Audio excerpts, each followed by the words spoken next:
as reconnaissance over war zones. And he got shot down in New Guinea.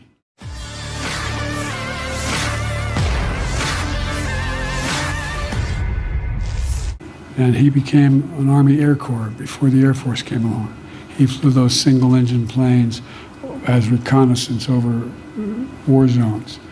And he got shot down in New Guinea. And they never found the body because there are a lot of cannibals for real in that part of New Guinea.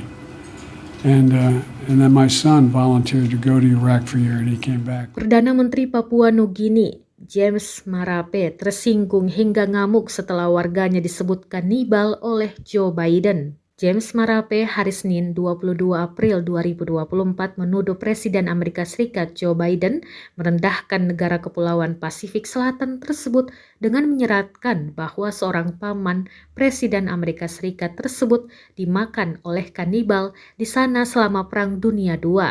Komentar Biden menyinggung sekutu strategis utama saat China berupaya meningkatkan pengaruhnya di wilayah tersebut. Biden pada Rabu 17 April 2024 mengemukakan kemungkinan bahwa Ambrose Finnegan, seorang pamannya yang bertugas dalam kampanye Pasifik selama Perang Dunia Kedua, mungkin menjadi korban kanibal setelah pesawatnya ditembak jatuh di Papua Nugini.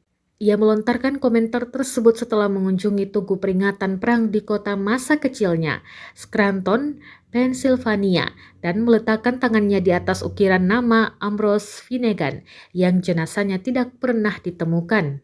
Sedangkan catatan resmi perang menyebut Finnegan tewas ketika pesawat yang ditumpanginya mengalami kerusakan mesin dan jatuh di Samudra Pasifik. Catatan tersebut tidak menyebutkan kanibalisme atau menyebut bahwa pesawat tersebut ditembak jatuh.